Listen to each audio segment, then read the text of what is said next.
What's going on, everybody? Welcome to DFS by Cage, episode 3. Today, we will be breaking down my six-fighter DFS lineup for UFC Fight Night Thiago Santos versus Johnny Walker. Last week, we had a so-so lineup. We had some crazy fights that went on UFC 266. We did get Merab right. He was the highest point total fighter of the night with over 162 points in that barnstormer of a fight against Marlon Moraes. So I'm glad that I was able to help you guys out there. But here is the lineup that I have for you for this Saturday's UFC Fight Night, headlined by Thiago Santos versus Johnny Walker.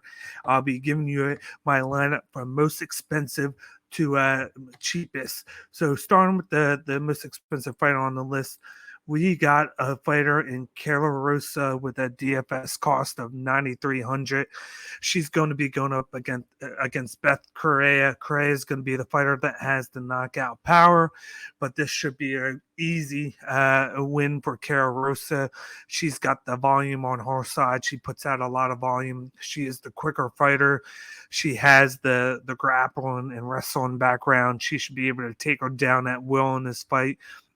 Like I said, the only thing she has to watch out for is that knockout shot by Beth Correa. But I feel like you got to go with the most sustainable, most statistical fighter at the top of your lineup with the most expensive, and that is Karol Rosa. I think she's going to put up anywhere from 50 to 75 total strikes. She's going to get you at least 2 to 3 takedowns, and there will be that play for a submission victory for her. I think she's going to win either by submission in the second round or by decision with those several takedowns that she has from 3 to 4. So add all that up with that 30 points that you get for the win, and I think she gets over 110, 120 points against Ben Correa. So that is why I have Karol Rosa with the DFS cost of 9,300 in the first slot of my lineup. In the second slot of the lineup, I have Casey O'Neill with a DFS cost of $9,000. She is one of my most favorite fighters in this lineup. She is a big time prospect. She has been improving her striking each fight. In her 3 fights in the UFC, she has put up over 110 DFS points in lineups since she's joined the UFC. So that is a great stat right there to remember right there. She puts out a little bit of volume striking wise. She can throw, but her main ability right here with that 9,000 DFS cost is that she is a superior grappler. As you see, I call her Miss Paul Craig because she's from Scotland. She has that grappling and clinch background. She is a threat on her feet and on the ground. She throws the massive elbows on the ground, and she likes to take the back of her opponent and look for a submission. Her favorite submission is the rear naked choke. And I think in this matchup against Antonina Shevchenko, the other Shevchenko sister, Shevchenko is going to want to keep the distance, but she is very weak against the takedowns. And I could see Casey O'Neill each round getting a takedown and going for that submission victory. I had this as Casey O'Neill getting the submission victory in round 2. I think she'll get anywhere from 30 to 40 strikes in the fight. She'll get the submission victory added on to the 30 points that she gets for the victory, and I think she pushes that 100 point mark with the submission victory. Even if she doesn't get the submission victory, I think she pours on more volume, and then she gets more control time with the takedowns, and then she still, I think, pushes the 100 point mark again. But my second slot in my lineup, of course, I got Casey O'Neill with the DFS cost of $9,000. The third fighter on my DFS lineup, I got Niko Price at DFS cost of 8,400. He's going to be the guy that just like Merab, he's going to get you a lot of points for a decent amount right there at the value of 8,400.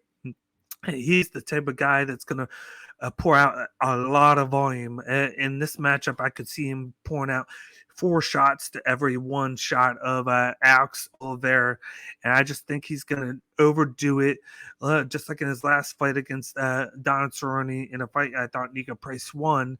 He had put out over 300 strikes in a 3-round fight where he connected over 160 strikes overall, and this is another 3-round fight where you're going to see him go toe-to-toe with Alex Oliveira for the first round. I think after that, Alex Oliveira is going to slow down tremendously in round 2 and 3, whereas Niko Price always picks up his pace and keeps it for all 3 rounds. That's why he gets all that volume in. He's got a chance to knock out Oliveira in round 2 or 3, so that's a good play to get him more points. But I think just overall, you can expect him to get anywhere from 130 to 180 strikes in this fight. Significant strikes, probably around 60 or 70, and you might see him get maybe 1 takedown, maybe 2, but I still think that with the victory that he gets, if he can get the knockout victory, that would be perfect. That would easily get him over 130 points if it's around 1 or 2.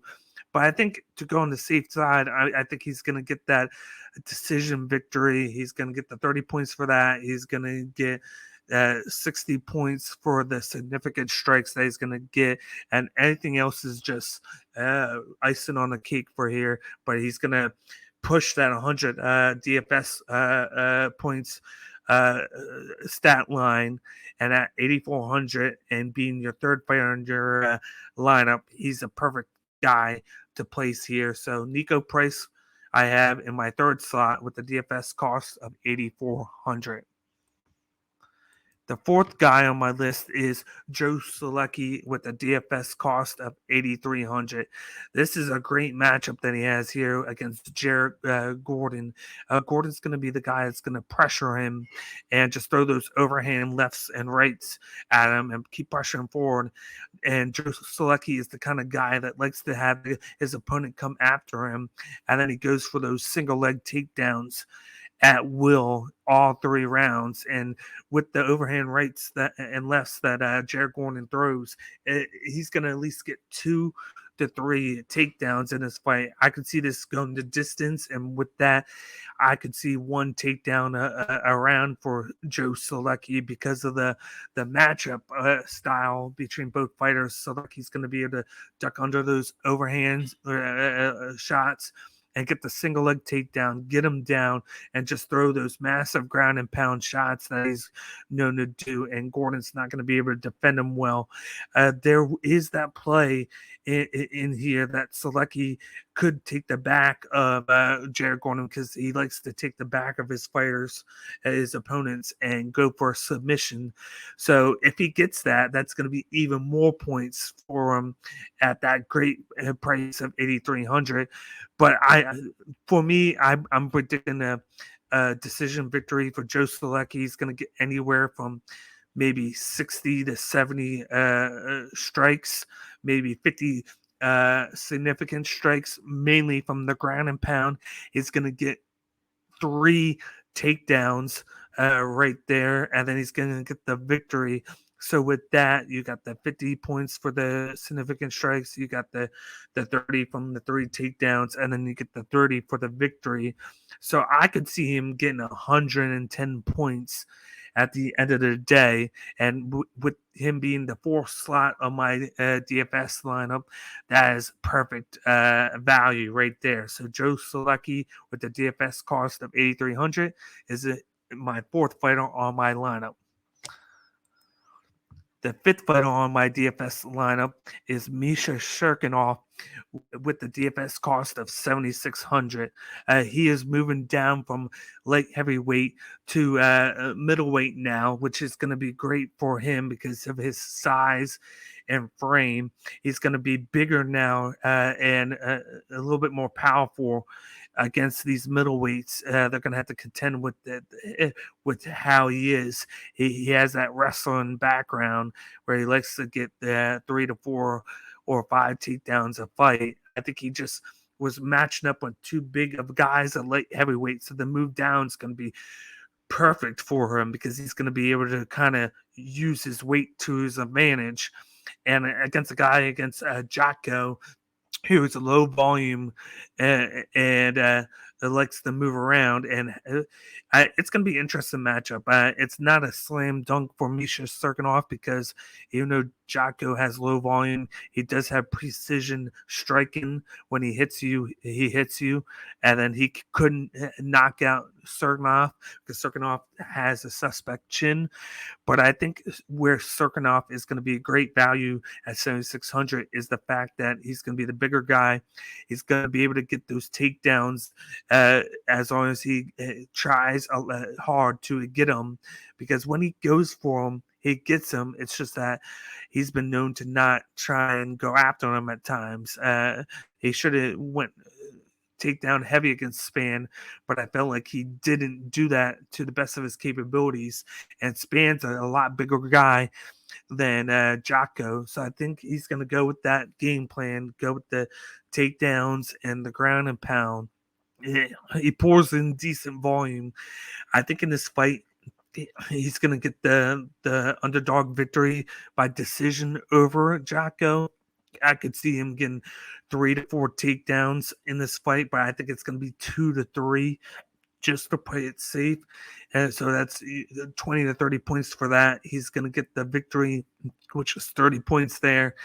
And I could see him getting 40 to 50 total significant strikes because he's going to be thrown more between the ground and pound and the strikes on his feet. So I could see him getting 90 to 95 points at its best. And at the fifth spot of your lineup, that is great point value right there. So once again, with the fifth fight on my lineup, I got Misha Cirkunov with the DFS price of $7,600. With my last fighter on my sixth fighter lineup, I got Johnny Walker, who is in the main event of UFC Fight Night against Thiago Santos, and he has the DFS cost of $7,400. This is a big time value play for him right here. This is perfect for him because he has the chance in this fight to knock out Thiago Santos in the first round, because the matchup is wild between the two of them, because you could see Johnny Walker getting knocked out, or you could see Santos getting knocked out in the first round, either or. But with that $7,400 value, it's perfect to go with Johnny Walker because he's going to be a more explosive fighter. He's going to take more chances than Santos. He's going to move forward. He is younger. He's going to pour out a lot of volume, and he throws a lot of leg kicks, front kicks, spinning kicks. He has the jab. He has the hook and the overhand right. He has a lot of different weapons in his arsenal to attack Santos, and I think he's going to do a lot of that early on. I think what happens is he gets that shocking first round knockout of Santos, hitting him with a barrage of shots, and he's going to end up finishing him. And I think with the $7,400 value right there, you got to go with the chance here that he gets that first round knockout, because once he gets that, that is guaranteed over 100 points right there between the knockout, the win, and the strikes that he gets right before that. So with the last fighter on my DFS lineup, I got Johnny Walker with the DFS cost of $7,400. That'll wrap things up once again for my DFS by Cage episode 3, which is the UFC Fight Night, Thiago Santos versus Johnny Walker. Once again, this is my lineup for this Saturday. Use my picks wisely. Once again, I hope you guys do well, just like I hope I do well. But tune in next week once again as I give you guys DFS by Cage episode 4, which will be UFC Fight Night headline by Mackenzie Dern going up against her opponent Marina Rodriguez. Once again, I'm your host D-Bake, and I will talk to you guys later. Thanks for tuning in.